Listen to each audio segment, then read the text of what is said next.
Salam saudara, bagaimana kabar semuanya? Hari ini kita mengadakan persekutuan tetapi secara online. Dan mari hari ini kita belajar Alkitab, firman Tuhan. Dan jikalau ada pertanyaan atau ada yang masih sulit dimengerti selama saya menyampaikan bahan ini, maka boleh memberikan komentar-komentar atau pertanyaan-pertanyaan baik lewat WA atau juga lewat komentar di YouTube ini. Baik, mari kita memulai membuka Alkitab. Hari ini pembahasan kita adalah Otniel. Saya beri judulnya Otniel, Hakim Perdana. Mari buka Alkitab di dalam Hakim-Hakim pasal 3 ayat yang ke-7 sampai ayat yang ke-11. Hakim-Hakim pasal 3 ayat 7 sampai 11. Di situ judulnya Otniel. Demikian firman Tuhan, orang Israel melakukan apa yang jahat di mata Tuhan. Mereka melupakan Tuhan Allah mereka dan beribadah kepada para Baal dan para Asyera. Lalu bangkitlah murka Tuhan terhadap orang Israel sehingga ia menjual mereka kepada Kusyam Rishyataim, Raja Aram Mesopotamia, dan orang Israel menjadi takluk kepada Kusyam Rishyataim 8 tahun lamanya. Lalu berserulah orang Israel kepada Tuhan. Maka Tuhan membangkitkan seorang penyelamat bagi orang Israel, yakni Otniel, anak Kenas, adik Kaleb. Roh Tuhan menghinggapi dia dan ia menghakimi orang Israel. Ia maju berperang. Lalu Tuhan menyerahkan Kusyam Rishyataim, Raja Aram, ke dalam tangannya, sehingga ia mengalahkan Kusyam Rishyataim. Lalu amanlah negeri itu 40 tahun lamanya. Kemudian matilah Otniel, anak Kenas. Ya, hari ini kita membahas tentang Otniel. Ya, sepanjang beberapa minggu ke depan kita akan membahas tentang para hakim-hakim. Satu persatu kita membahas dan apa yang kita dapat di dalam tokoh-tokoh, kisah tokoh-tokoh ini. Saudara, sebelum kita memasuki apa yang kita dapat, mari kita lihat dulu.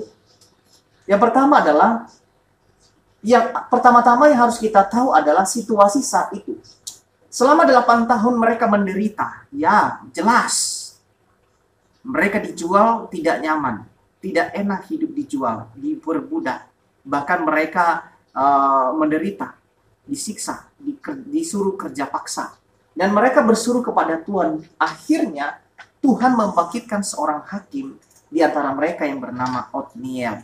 Nah, karena mereka sudah mulai menyadari bahwa itu adalah sebuah hukuman, maka mereka mulai bersuruh, Tuhan tolong kami. Nah, inilah masalah manusia sekarang. Dulu ketika hidup nyaman, dulu ketika hidup baik-baik saja, dulu ketika hidup tanpa ada pergumulan, tekanan, persoalan masih lumbung, masih penuh, dan juga keuangan masih mantap dan oke, mereka tidak pernah berseru kepada Tuhan. Tetapi ketika persoalan datang, menghimpit, dan pergumulan tidak kunjung habis, baru mereka berseru-seru. Bukan lagi berseru, tapi berseru-seru. Nah, tetapi Tuhan itu sangat baik. Dia tidak pernah membiarkan anak-anaknya menderita terlalu lama. Dia pasti memberi jalan keluar, apalagi kalau kita berseru. Nah, Tuhan mengirim Otniel. Nah, mari kita lihat siapa sih Otniel, supaya kita tidak salah paham. Memang dicerita di sini sangat singkat sekali. Tetapi mari kita lihat Otniel, siapakah itu Otniel? Nama Otniel artinya Allah adalah kekuatan. Atau Allah maju, itu dalam bahasa asli, dalam bahasa Ibrani. Artinya Allah adalah kekuatan, Allah maju. Nah, mari kita lihat selanjutnya. Otniel adalah seorang pemberani di masa Yosua Kaleb. Bagaimana kita bisa tahu? Nah, ada sebuah kota Hebron, di mana saat itu Yosua mengatakan kepada Kaleb, kalau kamu bisa menumpas atau merampas daerah Hebron itu jadi milikmu. Tetapi Kaleb pada saat itu sudah tidak kuat lagi. Akhirnya dia mengatakan begini, kalau ada orang yang bisa merebut Hebron, maka anak saya yang bernama Aksa akan saya berikan kepadanya menjadi istrinya. Nah, pada saat itu Otniel, seorang pemberani, dia mengatakan bahwa saya mau, saya siap. Ketika Otniel maju, dia berhasil merebut, dan ketika dia berhasil merebut, Laban langsung memberikan anaknya yang bernama Aksa kepada Othniel menjadi istri. Tetapi di sisi lain, siapa sih Othniel itu? Saudara, kalau kita lihat Othniel itu adalah anak dari adiknya Kaleb. Itu anak dari adiknya sendiri, karena dicatat tadi di ayat yang kita baca barusan. Kita baca barusan tadi, di ayat yang ke-9, lalu berserulah orang Israel kepada Tuhan, maka Tuhan membangkitkan seorang penyelamat bagi orang Israel, yakni Othniel, anak Kenas, adik Kaleb. Artinya bahwa Kaleb punya adik yang bernama Kenas, Kenas punya anak bernama Othniel, Othniel menikah dengan anaknya Kaleb. Wah, punya hubungan saudara. Tapi ya itulah kalau zaman dulu. Oke, saudara, kita teruskan. Nah, apa yang bisa kita pelajari dari kehidupan Othniel yang bisa kita terapkan dalam kehidupan kita sekarang? Yang pertama adalah Othniel adalah seorang yang berkenan di hati Tuhan. Mengapa bisa saya mengambil kesimpulan seperti begitu? Kenapa? Di ayat yang ke-9 sampai ayat yang ke-10, Tuhan berkenan memberi semangat kekuatan rohnya kepada Othniel. Artinya bahwa Tuhan memandang Othniel ini layak. Sekalipun tidak ada manusia yang lain, tapi Tuhan yang melayakkan dia di antara orang-orang lain di sekitarnya. Artinya bahwa Tuhan melihat kesungguhan, melihat hatinya Othniel, dia sungguh-sungguh dekat dengan Tuhan sehingga dia layak. Othniel adalah seorang yang berkenan di hati Tuhan sehingga Tuhan memilih dia. Ayat 10, roh Tuhan menghinggapi dia dan ia menghakimi oleh saya. Tuh, saudara, di dalam Alkitab yang dihinggapi oleh roh Allah itu adalah nabi, raja, imam, rasul. Nah, ini hakim. Begitu juga beberapa hakim dihinggapi oleh Allah. Seperti juga Simpson ketika dia melakukan sebuah pertempuran.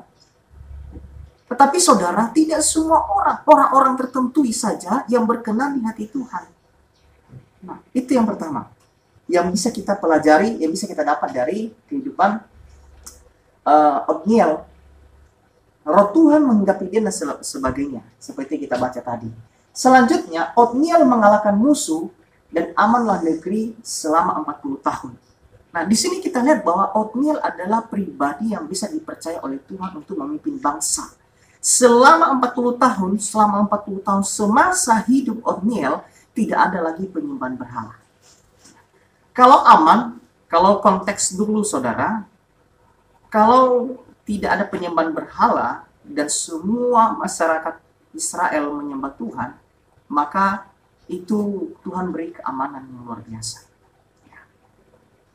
Oke. Apa yang kita dapatkan dari kehidupan Othniel? Yang pertama adalah Othniel konsisten mengasihi Tuhan. Meskipun orang di sekelilingnya menjauh dari Tuhan. Nah, saudara, saya mengingatkan kembali. Saya yakin bahwa saudara memiliki rasa takut akan Tuhan. Tetapi ingat kembali bahwa jangan sampai kondisi saat ini membuat saudara mengalami kemunduran secara rohani. Kenapa? Karena kita melihat di sekeliling kita tidak ada yang datang ke gereja.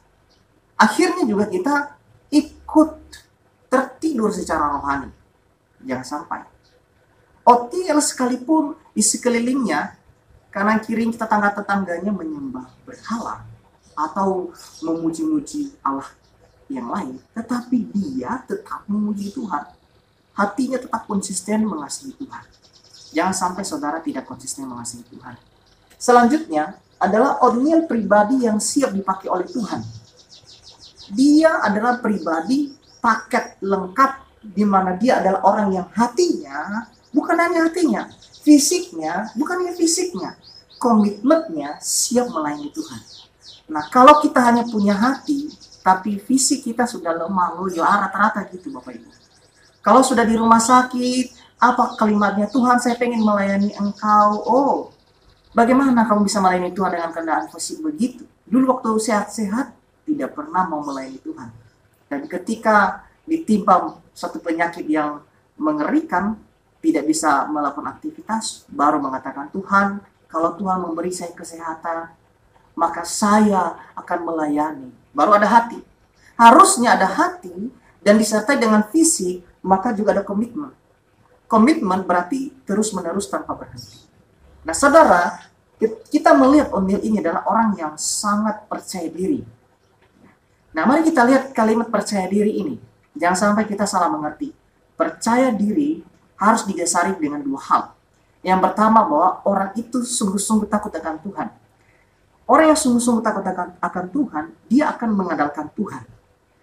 Ide dan juga buah pikiran, dia tidak serta-merta itu hasil dari pikirannya. Tetapi dia percaya bahwa semua itu berasal dari Tuhan. Sehingga ketika dia memulai, dia yakin bahwa Tuhan pasti menyertai dia. Bukan hanya kemampuannya, tetapi dia sangat yakin karena dia menggumuli.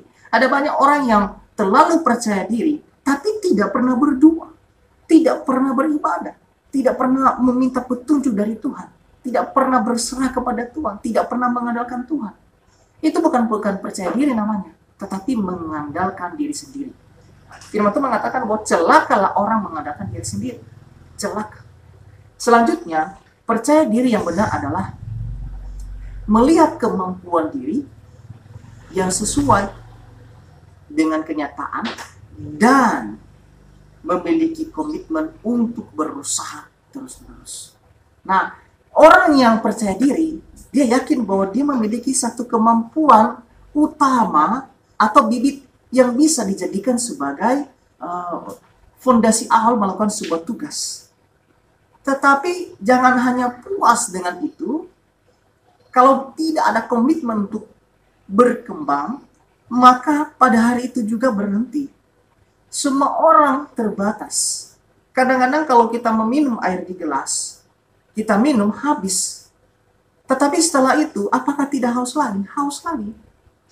Kalau kita tidak mencari air yang baru untuk kita minum, maka kita akan dehidrasi, kita tidak akan menemukan. Begitu juga kita, kalau kita tidak menambah kontribusi atau pembendaharaan kita, baik pengetahuan, sikap, dan juga beberapa informasi-informasi yang lain di luar sana, maka kita bukannya semakin maju, semakin mundur. Mungkin di awal naik, tetapi pada akhirnya mundur. Orang yang tidak komitmen, lama-lama dia menghilang. Ya, sekalipun di awal dia muncul mendadak, tetapi pada akhirnya juga dia akan menghilang secara pelan-pelan. Maka kalau kita mengandalkan Tuhan dengan sungguh-sungguh, yang kedua kita punya kemampuan, itu hanya bibit. Bapak Ibu, tidak perlu kita punya kemampuan banyak baru kita siap. Tetapi minimal kita sudah punya bibit, punya rencana yang kita sudah serahkan kepada Tuhan, dan kita percaya bahwa ke depan kita semakin berkembang, semakin banyak tahu, sehingga kita bisa mengembangkan apa yang sudah kita mulai dari kecil. Tidak ada keberhasilan secara mendadak muncul. Tidak ada. Keberhasilan itu dimulai dari tangga per tangga sampai pada akhirnya memperoleh hasil yang memuaskan. Saudara yang dikasihi Tuhan, kita membahas tentang O'Neil ini, salah satu hakim yang sangat diberkati Tuhan dengan luar biasa.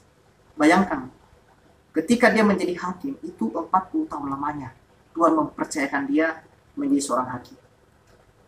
Sangat lama ya Bapak Ibu ya. 40 tahun loh, cukup lama ya.